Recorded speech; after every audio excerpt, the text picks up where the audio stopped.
So we'll go ahead and do questions on 13, take our quiz, and then we'll finish 12 and do 13. So we have a little 12 left to do. Did everybody go home this weekend and make a model of neurons and play around with it? You thought about it a lot.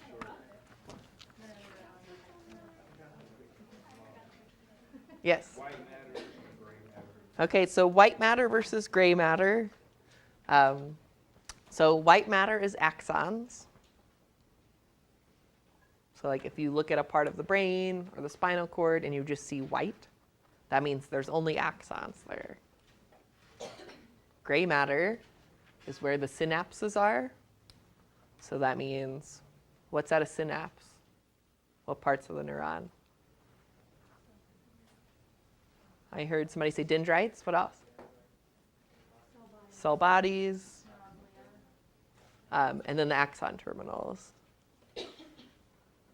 So if you think of kind of an analogy like if you're like doing something with wires in a house, you know, like trying to wire a light switch or something, the wire part, you know, where it's not cut or attaching to anything, that's the white matter. And then when you get to the light switch and you like strip the wire, like attach them together, two different wires, that'd be like the gray matter, where the connections between two different wires are. And we'll talk more about white and gray matter today too. Mm-hmm. What exactly did you want for that? The superior and inferior ends. Yeah. What are some things people got for that one?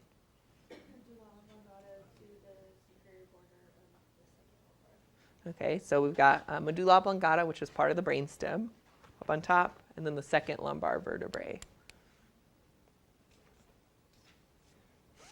Which means, is the second lumbar vertebrae, is that the bottom of is that your last vertebrae as you go down? No. It's not, right? So, the sacrum, the coccyx, they don't actually have a spinal cord in it, which I think is kind of interesting. Yeah, that's where I was confused. Real top and bottom or just Yeah, so talking about the actual like nervous, system part of it. Yeah. Yeah, so the main function of spinal nerves, first thing to know about them is that they're a mixed nerve, which means they have sensory neurons, sending information to the brain, but then they also have motor neurons sending signals away. So it's like one bundle of nerves with information going both ways.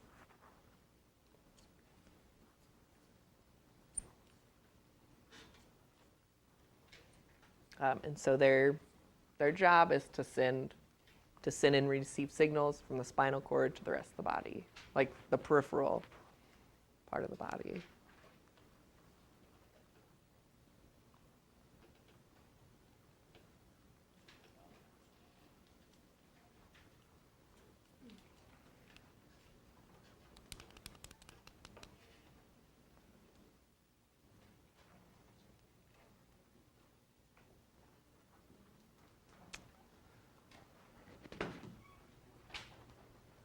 All right.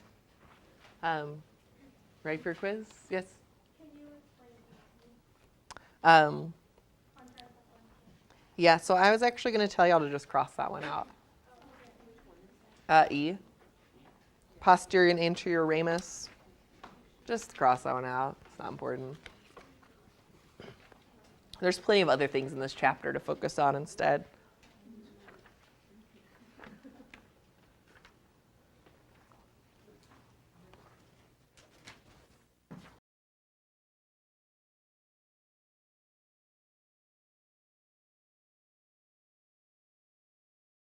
All right, so first one, what is a dermatome? Is it a brain region, an area of the skin sensed by one spinal nerve, a type of neuron, or a layer of the meninges? It's an area of the skin. So one, you've got like spinal nerves coming out of each vertebrae, each side of it. And so then they would project to one spot on the skin, basically. What's a cluster of sensory neuron cell bodies? Motor tract, mixed nerve, posterior root ganglion, or anterior root? Maybe no one knows this one because it's not on the study guide. It's not on the study guide. Okay, that one won't count. The answer is posterior root ganglion. But it's not on the study guide, I don't think. Yeah, so that one doesn't. Do we get extra credit? Sure, we'll make extra credit. Which means it doesn't count against you if you get it wrong. So, which type of tract sends information towards the brain? Sensory or motor or both? Sensory. Superior end of the spinal cord. It is the medulla oblongata, brainstem. The medulla oblongata or brainstem, those B. And what type of tract sends information away from the brain? Motor tract. Great. All right, so back to 12. I would say 12 is the hardest chapter of this unit. So really need to spend some time working on it. And if you didn't make your model this weekend of a neuron at home, which I bet nobody did, you should really do it this weekend. It will really help, I promise. Take like half an hour, make yourself a little model, move things around, follow that assignment we did, and you'll understand like the whole chapter. So a lot better use of your time than just reading about it, watching a movie or something. If you actually make a model and move things around, you will get it, I promise. Should I require it? Maybe I should make you record it and send me a YouTube link. Maybe I'll just pick 2 of you to require it from out of a hat. Just joking.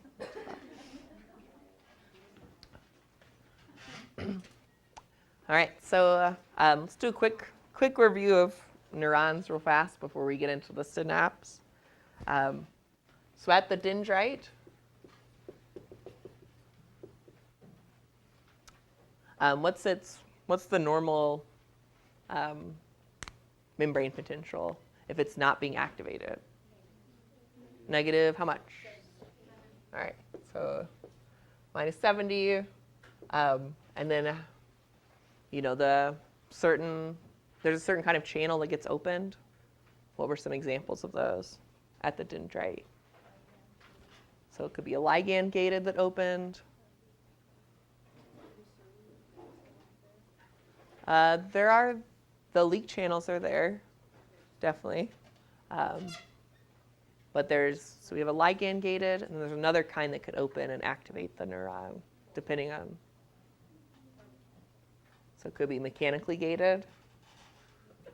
So either mechanical open or ligand.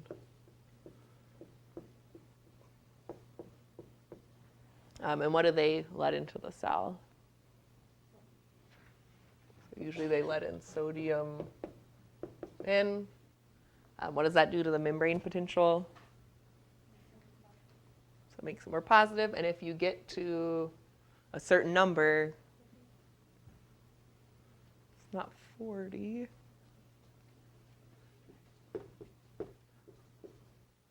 What makes sense? What makes more sense? If I'm trying to say like anything more positive, should I say greater? What makes more sense? Let's say that way. 55 or more positive than that. That causes something else to open. So that opens our voltage gated.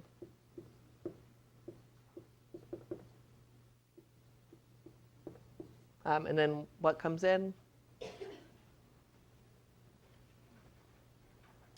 not potassium.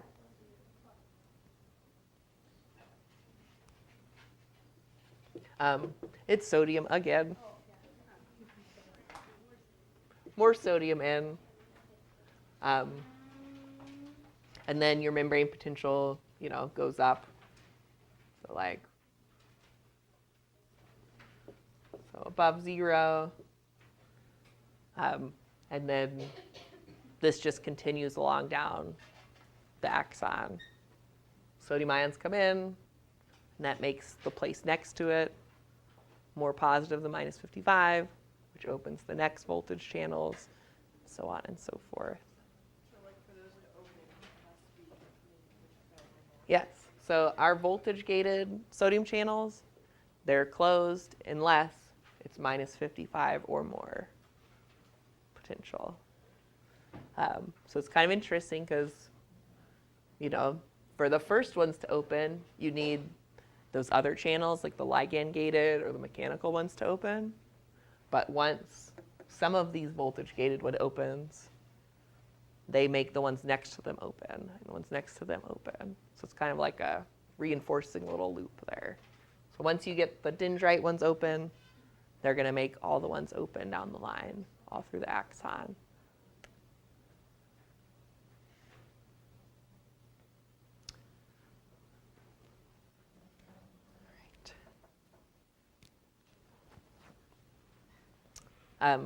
Questions about that stuff? Just make sure to review it. It's going to take some practice.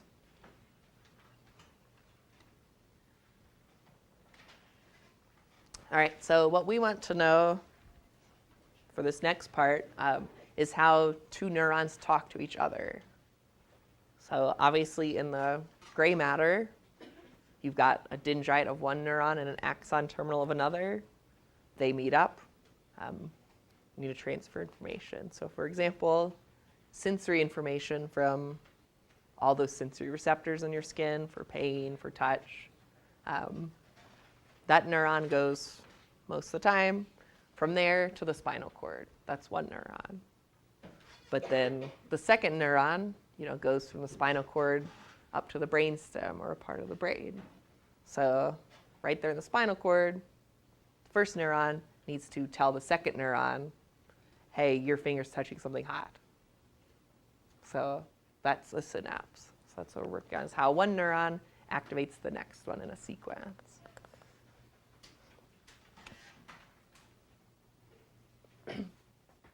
There's two kinds of synapses. So we could have an electrical connection, or you can have chemical.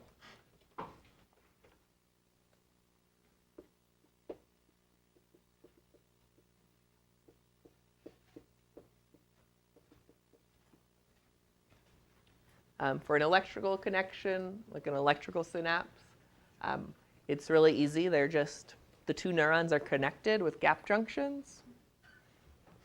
So anybody remember what goes through gap junctions? That was a long time ago we talked about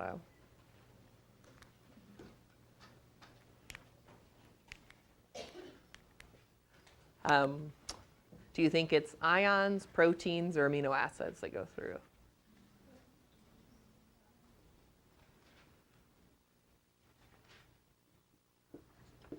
Here are a few whisperings of ions, which is right. So electrical, there's a gap junction. And what kind of ions do you think that would be? If one neuron's active, what kind of ions are coming inside of that neuron?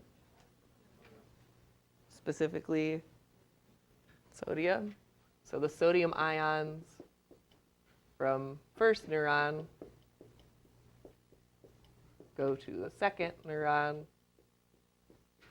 And if you have a lot of sodium ions, what opens up? So the voltage gated. So you don't even do this first step. You just let sodium ions into the next neuron. That makes it more positive than minus 55. Voltage gated ones open, and then that neuron sends the signal.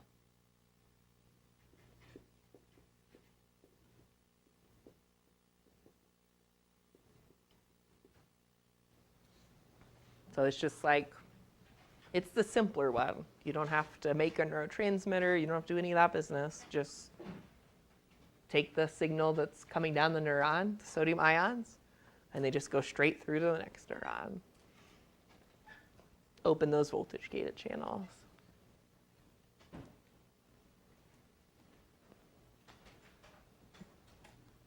So one thing to point out that sometimes gets confused, I think, the synapse is always axon terminal of one neuron and dendrite of another. So the axon terminal, is that the sending end or the receiving end? It's the sending end. Axon terminal is the sending end, and then the next neuron that's there, that's the dendrite. So like axon terminal of neuron 1, dendrite of neuron 2, for to add that.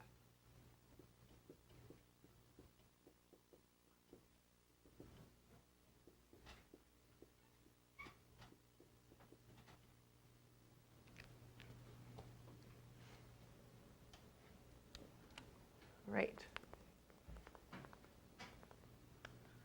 So next up is our chemical synapse. So this is, mostly happening at the axon terminal. And we'll see a little picture of it in a moment. But basically, those action potential, or it's another way of saying just the sodium ions get to the end. Voltage gated calcium channels open, calcium comes in. And that triggers the release of the neurotransmitter.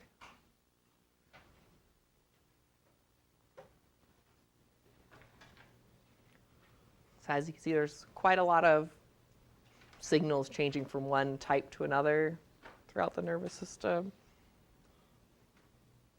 So there's a little diagram of it that might make it a little clearer. So first, orient you. This is our axon. This is our axon terminal. And then this is the second neuron, so like the dendrite of the second neuron over here. So here's our sodium ions coming in, coming down the axon, from the open channels. And when they get here, we've got voltage-gated calcium channels here and up there. And these little orange balls are calcium. They come in, and when calcium comes in, that signals for these neurotransmitters, what are these like little red diamonds, get released, and they go over to this cell, and the whole process starts again. Ligand-gated channels open, sodium comes in this second neuron. And then if those ligand-gated channels open, sodium comes in. If enough of it comes in, now the voltage-gated one's open. So everything that happened to that first neuron happens at the second one. Like the whole process of the action potential moving down the next axon and everything.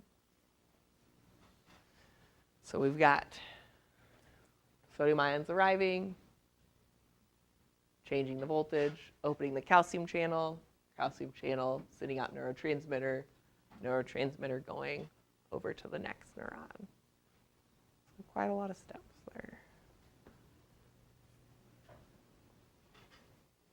Y'all have any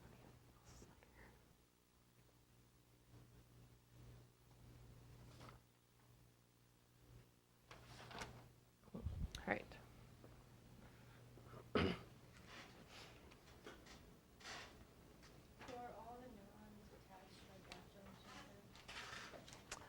It's a good question. They're not. So the neurons can either be gap junctions or chemical junctions.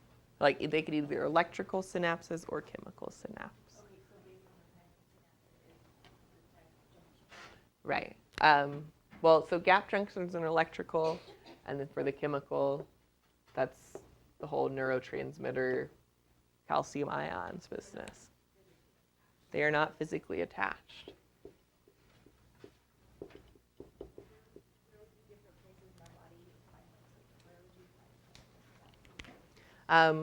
Just all over. Like probably more chemical in your brain. So there's basically chemical and electrical everywhere. There's no like, right. Do it. So they can exist together in the same spot, Um, be one or the other, or can they just well, between like one neuron and another, it's always one of those two, but it's not like you only have chemical in your brain and only have electrical everywhere else or something. It's just kind of all mixed around. irrelevant as far as function? Right. Okay. So we just want you to know the, how the two different ways neurons communicate to each other. So it's either directly with gap junctions or the neurotransmitter thing. So just to restate it one more time, after that neurotransmitter is released from the first one, it binds to the second neuron. Those receptors open and let ions in, and that'll trigger the action potential in the second one. Just like you started an action potential and you were working on it last time. Just let in sodium ions. Now you're on your way.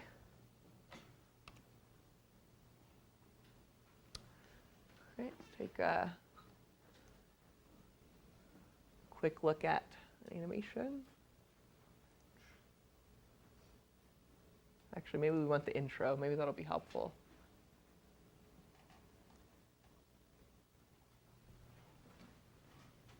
With one another or with effector cells via synapses. All right. In order to provide communication among the cells of the body, the billions of neurons in the nervous system must first communicate with one another or with effector cells via synapses. Synapses allow information to be filtered and integrated. So you can see, blue, yellow, red, that's 3 different neurons. This is actually a reflex arc. So where this neuron meets this one, that's a synapse. And then where that neuron meets that one, that'd be a second synapse. Synapses are either electrical or chemical. Electrical synapses are called gap junctions and have many ion channels called connexons connecting two adjacent cells. Electrical synapses allow quicker communication, more coordinated communication between cells, and two-way transmission. So you just saw the little sodium ions going straight through between the cells there. A physical separation between adjacent cells So called the synaptic cleft. So this is our chemical synapse then. So you can see there's like a space between them. That's the synaptic cleft.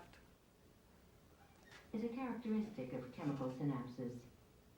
Because action potentials cannot cross a synaptic cleft, this electrical signal is converted into a chemical signal using neurotransmitters to cross the cleft. Unlike electrical synapses that allow for two-way transmission of signals, communication at a chemical synapse is one way only, from presynaptic to postsynaptic membranes.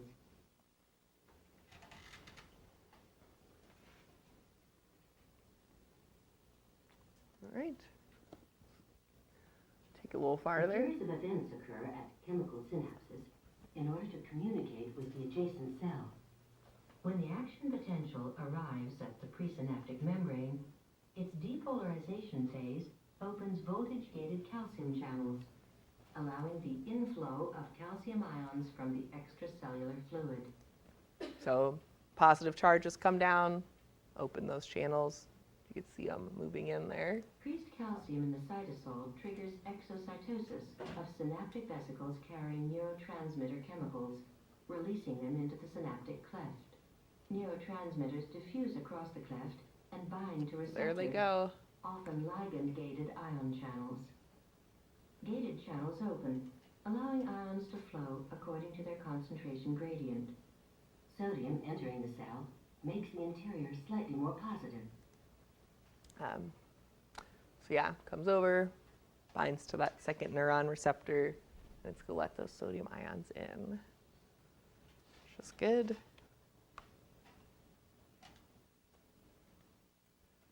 All right, so The neuron sending the signal towards the synapse is called the pre or post synapse. Synaptic neuron, or exodendritic or exoaxonic.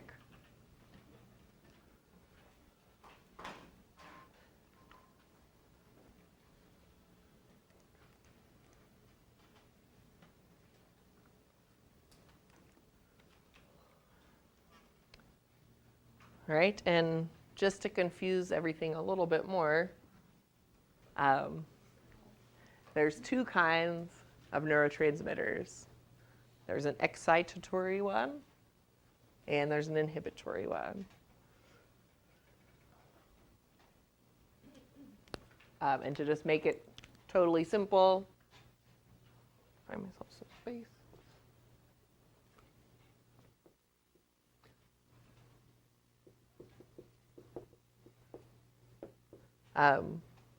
So an excitatory neurotransmitter is going to activate the next neuron.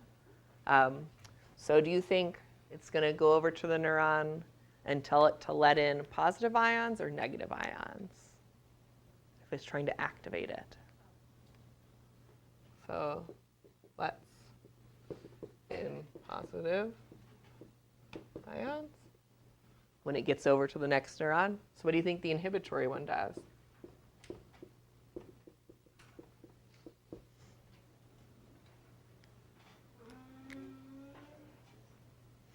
So what kind of ions is it going to let in? Right. So that's the difference. Negative ions. So for example, if your brain needs to tell a muscle to stop doing something, you can do that. We don't need to go into too much detail though. Trying to keep 12 not too complicated. Just keeping the basics, trying to keep the basics. So especially when, I would caution against like watching or Googling too much for this chapter because it tends to get really complicated really fast. So stick to the PowerPoint.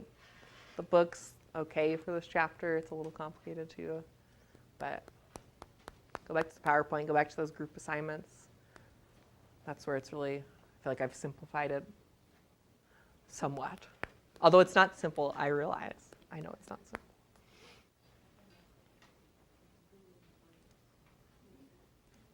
All right. Last question. Which of the following is true?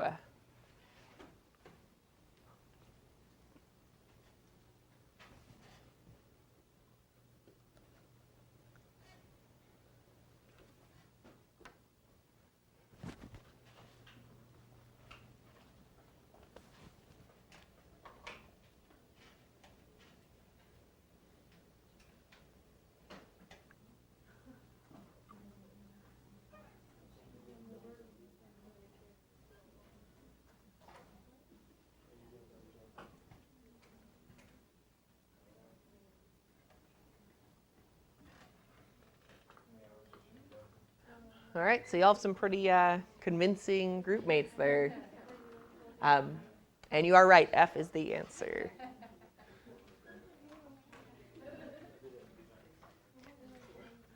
So really what this question is kind of saying is just saying the same thing a bunch of different ways, basically, right?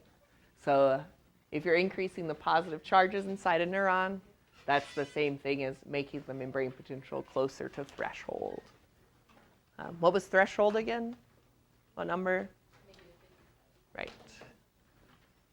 So if you start at minus 70, you let positive ions in, now you're minus 60, or maybe minus 50. So you're just getting closer or past the threshold. Yeah, that would be a good way to something to write down. So somewhere I'd probably write down minus 55 is membrane threshold. I think that helps understand everything a little better.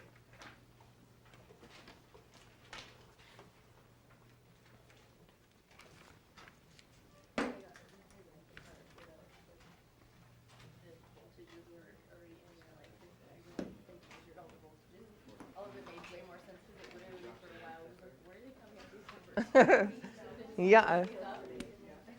Oh, and by the way, since we kind of got all interrupted, you can take the physio exercise 3 off the lab practical. So, and then try to find some time to finish it up sometime, because I think it was helpful, I think. I like people shaking heads. So, what else is your exercises for the physio? Because we got 1 to 3 and almost 4. Is that, because we stopped, that's where we were. And then you just wrote 1 and 3 up. Yeah, so I'll just give it back and probably won't grade it, unless we find time to do the rest of it. And I'll have a practical study guide for you tomorrow. So you got your lab practical next Monday. It seems like it's kind of a short one, though. Doesn't it? I mean, we got muscles, little physio. It's not a whole lot's on there. Chapter 10 part of this, we didn't get tested on. We did. I don't even think it's 11. It starts with 12. Yeah, we're just starting our unit. So it's 12 through 15 is our next test. So you got quite a while. I had someone in BIO202. I said, "Are y'all ready for your test tomorrow?" She didn't know we had a test tomorrow. Yikes. Yeah, that's not good. Not good.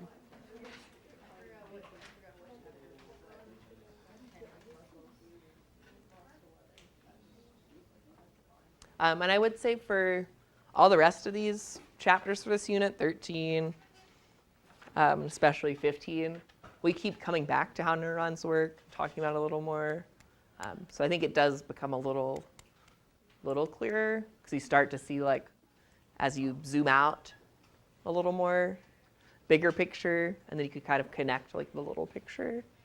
So I don't know, I've toyed with the idea of teaching the bigger picture first and then the little picture. I don't know. I still think the little picture is better first, but not entirely sure what's better. So 13, just talking about the spinal cord and the spinal nerves.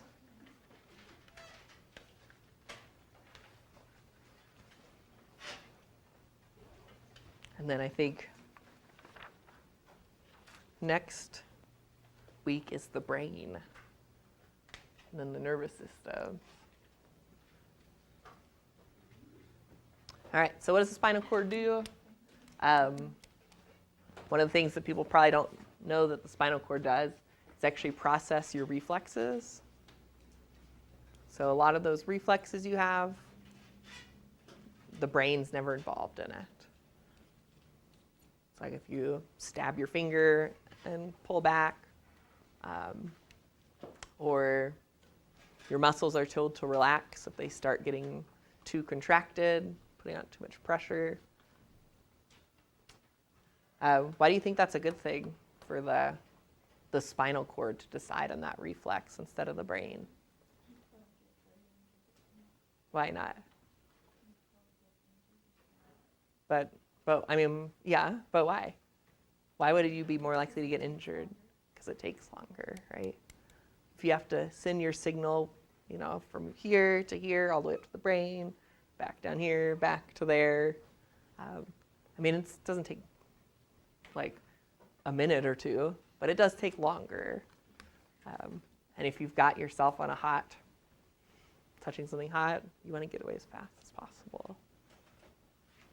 So that's that's the spinal cord's job. Which is crazy, because think about, it still takes some time, right? If you touch something hot, you still get burned, don't you? And I feel like if that happens to me, I just feel like my finger's on there forever, doesn't it?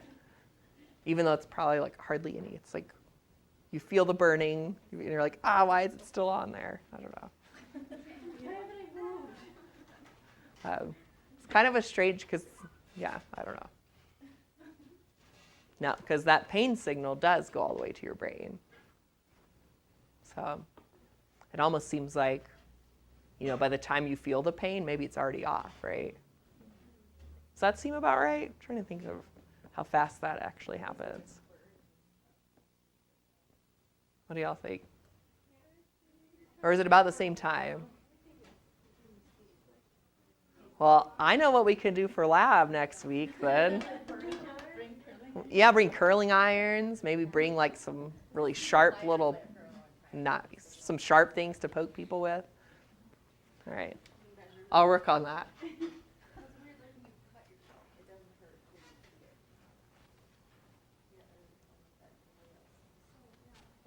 I'll cut myself or something all the time and not know it, and then not even feel any pain, but then you fail and see it, and then all of a sudden it hurts. Shit, why am I bleeding? Yeah. It's interesting. So we'll talk more about number 2, and then 3 is probably the main one you think of. Just getting signals from the brain down to the muscles, or taking signals from out, all throughout the body and sending it to the brain. So it's functions and, it does make decisions, but then it also just transmits information both directions.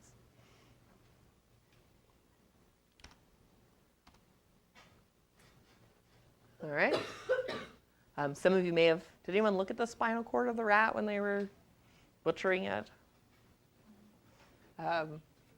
So if you did, you'd see the vertebrae, and then inside is the spinal cord there. And you could see, like when we did the vertebrae, we said one of its main jobs is to protect the spinal cord. So there is bone all the way around. And then inside of that is that cerebrospinal fluid. Has anyone had a spinal tap before? Anything? Twice.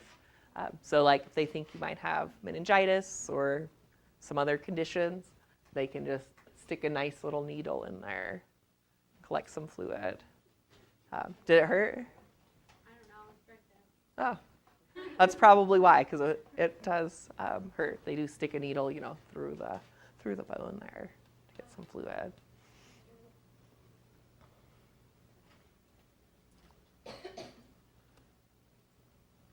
All right, and then so we've got 3 layers of protection then. We've got to protect our spinal cord, and then starting on the outside, you've got the bone, and then there's some connective tissue, which are the meninges, which we'll talk about, and then inside of that is a fluid.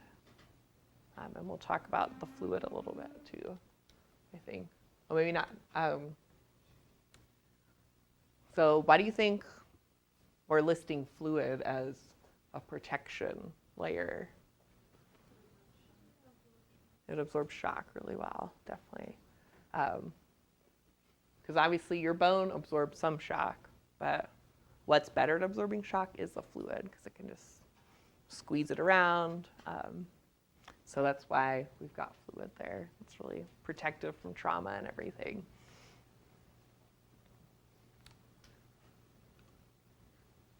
And then, of course, the meninges are there, keep the fluid in, and then also, prevent foreign things from getting inside, like bacteria or toxins, anything like that. Because your neurons, they're pretty delicate, right? Can't regenerate them.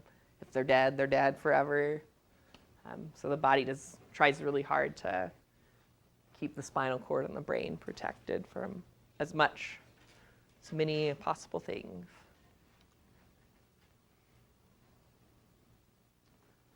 And our meninges made of 3 layers. They are membranes. So do you remember what kind of tissues make up membranes?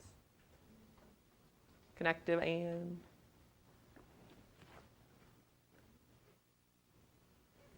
epithelial, right? So 3 layers of those, moving from outside the spinal area to inside. It goes dura mater, arachnoid matter, and pia mater. Don't really need to know any details about them, just know them in order. Know that they're the 3 layers of the meninges. Just keep things out, keep the fluid in.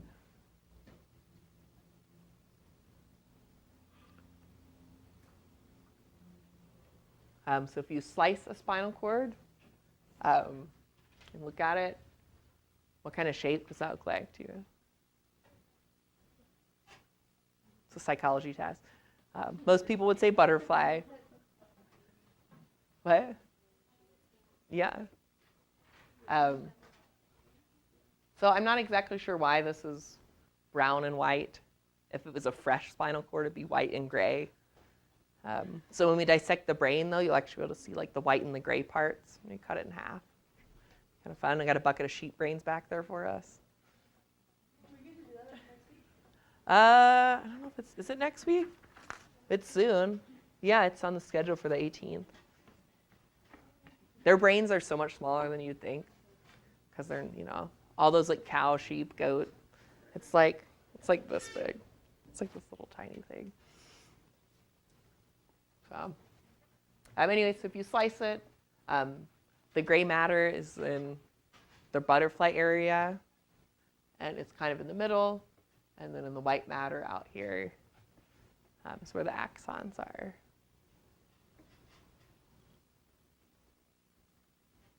So where do you think the synapses are? Are they in the gray or the white? They're in the gray matter. Because remember, we said gray matter is where the dendrites, axon terminals. So the gray matter is where neurons meet and tell each other what to do, connect together. And everything out here in the white matter is just the axons going from one place to another. So like maybe this is an axon going from the brain to in here, or from the brain out to somewhere else.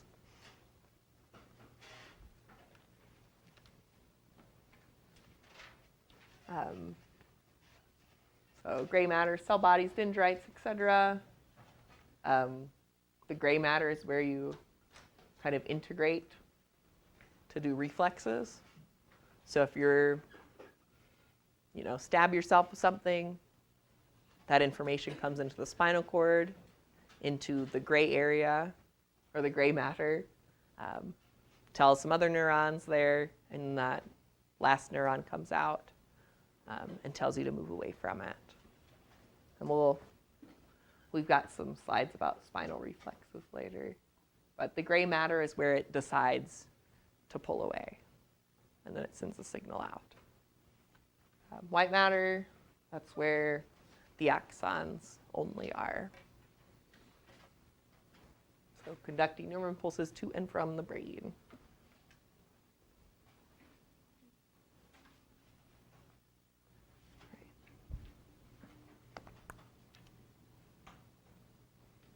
Any questions so far? All right.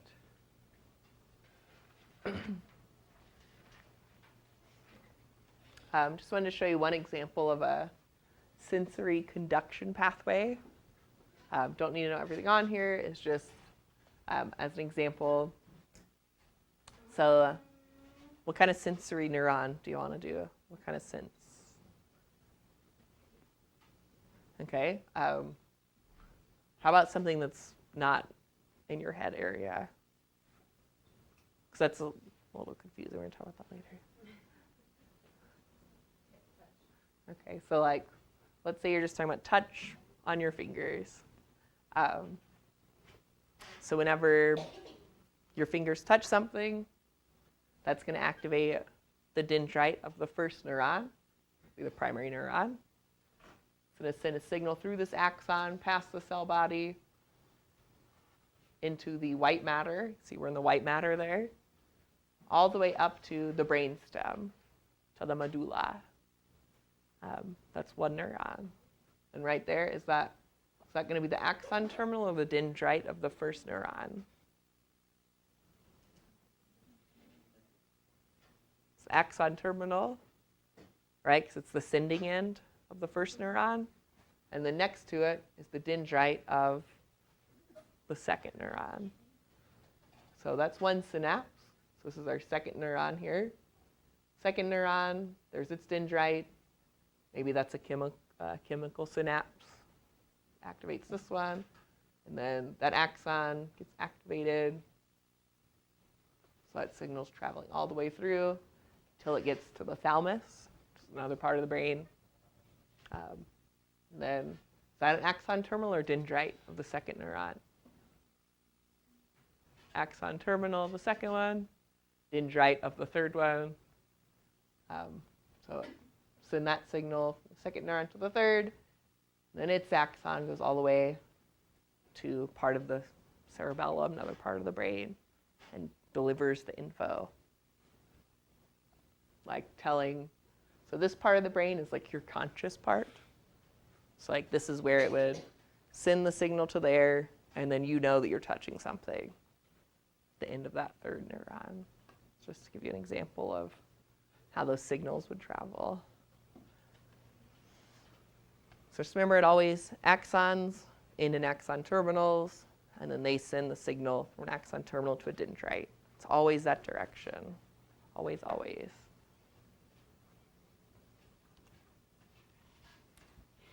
And an interesting thing about the spinal cord is axons with similar functions are grouped together as they go up and down the spinal cord. And those group of axons that have a similar function are called tracks. And so we've got all different ones. They're color-coded here. So we've got sensory in blue and motor in red. And so, for example, we're going to talk about which ones? Spinothalamic and posterior, I believe. You'll see what kind of information is traveling through there. But maybe, right here, this little red tract, maybe that's all the info for smooth muscle or something. And then this one over here, maybe that's all the info for voluntary skeletal muscle, for you telling your muscles to contract. It's all going through there. So this is why you can get a spinal cord injury and lose sensory info for part of your body. Or you can't move this, you lose skeletal muscle control in this leg or something. That's because that part was injured. It doesn't always have to be complete, bisection of the spinal cord. It could just be one of those tracks got damaged or something.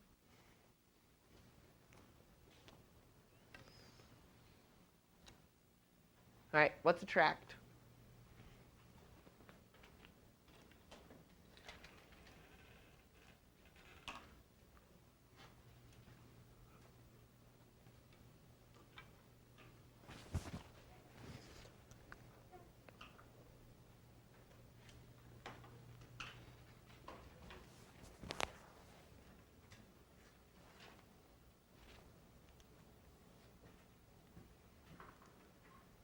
All right, so maybe chat with your group there. Got A, E, and F as choices.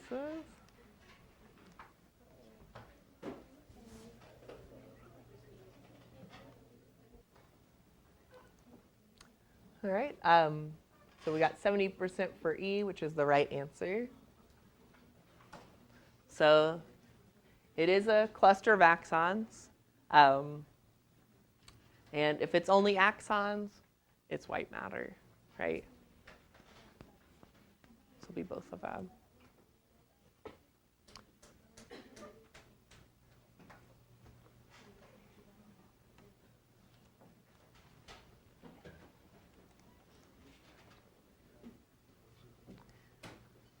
All right, so we could certainly talk about all the tracks, but instead I just picked out 2 to talk about because there's enough. So these are 2 different sensory tracks, which means they're axons, and which direction is information moving then? Is it going up or is it going down? So if it's a sensory tract, information going up to the brain or down? That's what I got. So they both carry information from sensory receptors, but the type of neurons that send their axons through there are different. So the spinothalamic, it has axons that are sending information about pain, temperature, tickling. Did you know you have a tickling neuron? It's kind of crazy. Crude touch and deep pressure.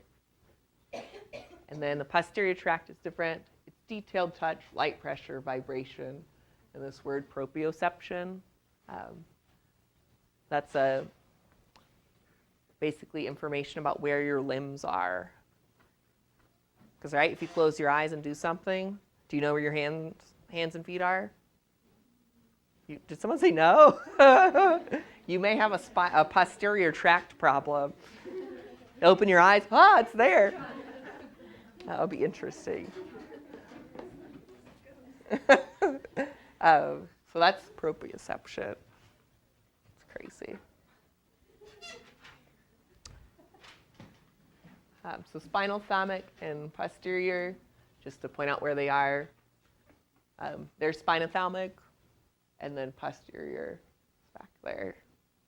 Doesn't really matter exactly, but you can kind of see that they're in different spots.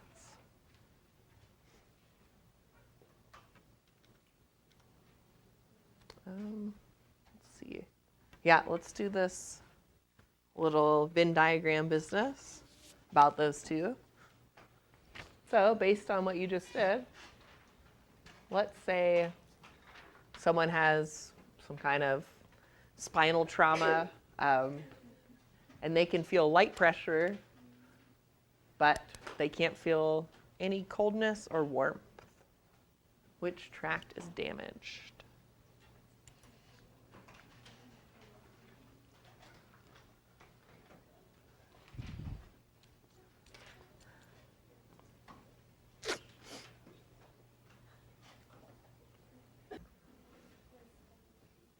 All right, so almost everybody said spinothalamic. So they can't feel coolness and warmth, which is going through the spinothalamic tract. So it must be the one that's damaged. So all right.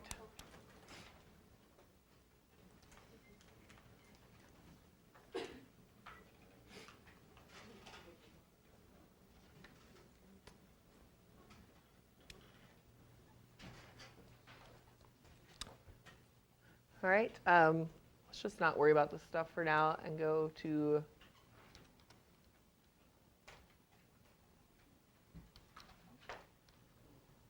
make sure we get to the reflexes for today. I think that's the most important for now.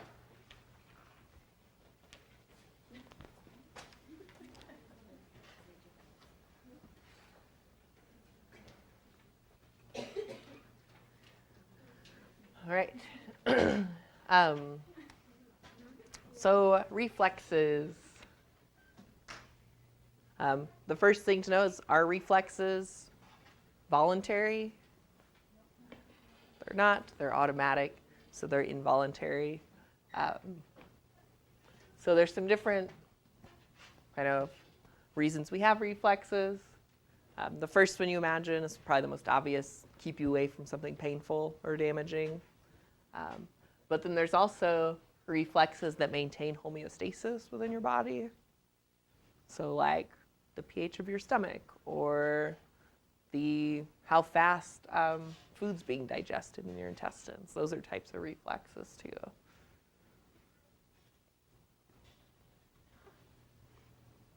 But we're mostly going to talk about the ones you're familiar with.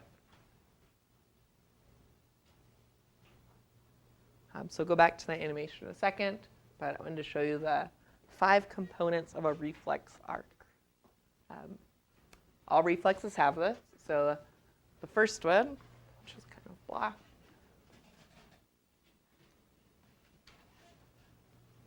The first part of a reflex arc is the sensory receptor. So that would be like the dendrite of a sensory neuron. So for example, it's sensing that nice nail that's going into the skin there.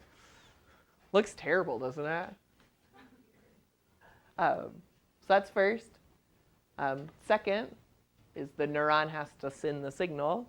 So second would be the axon of the sensory neuron. Third is what's called the integrating center. So this is the neuron that decides whether it's enough pain to start the reflex. This looks like a lot of pain, so it's going to send a strong signal, and probably it's going to be multiple neurons, right? You've got lots of neurons in your fingers that sense pain, so it's going to be, 10 neurons coming into this one integrating center.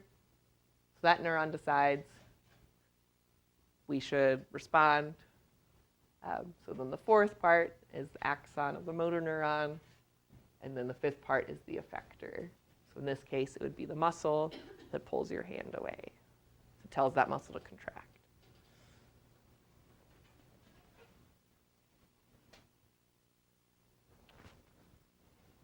So those are your five stages there, 5 steps.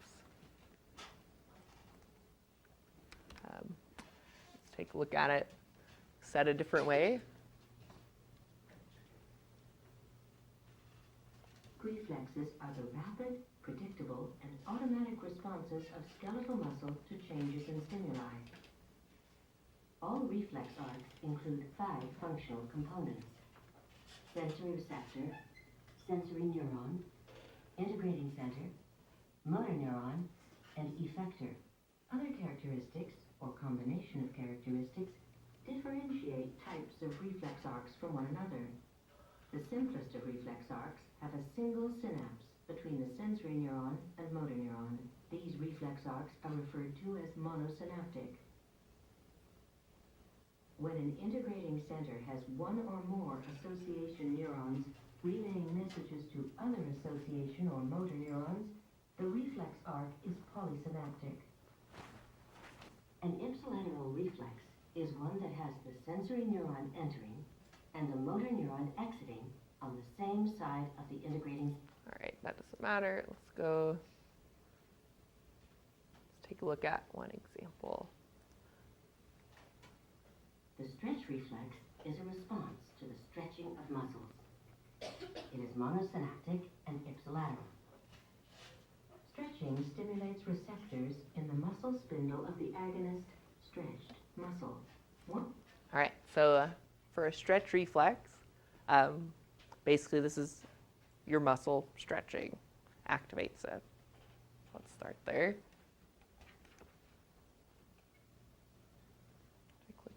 They're generated by the receptors and propagate along the axon of the sensory neuron.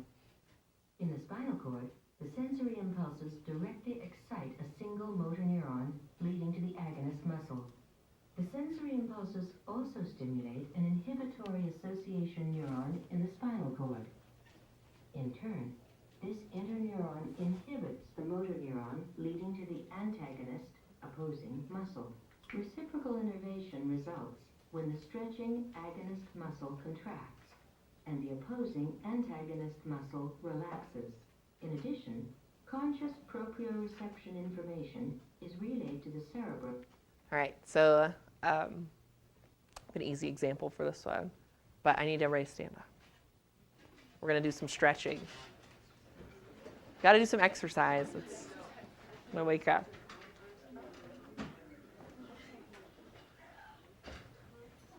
All right, so everybody face that way so that I can say right and left and not get backwards. All right, so lean to your left. Just lean over. Did anybody fall over? Hopefully not. That's because of your stretch reflex. So if you had to guess which of your abs, your right or your left side, just contracted to hold you up?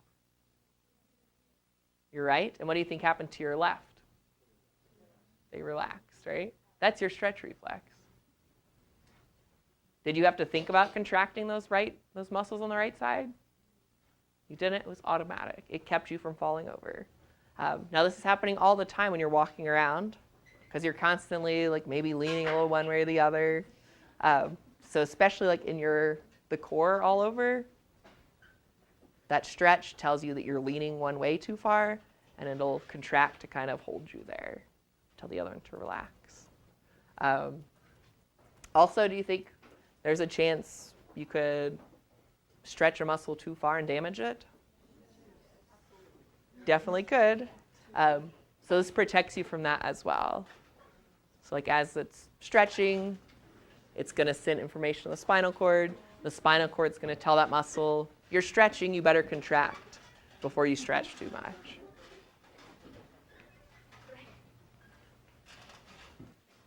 Right.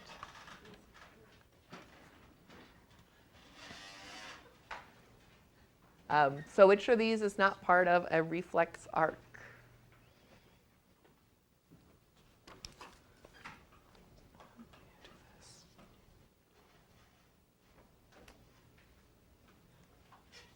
All right, you are right. C is not part of it. Receptor, effector, motor nerve there, motor neuron.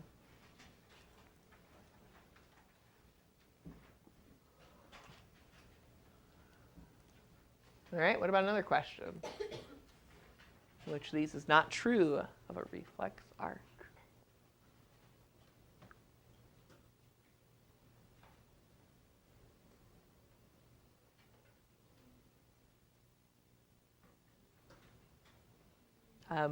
And this question is applying to this one that we're looking at. So it's applying to this specific example.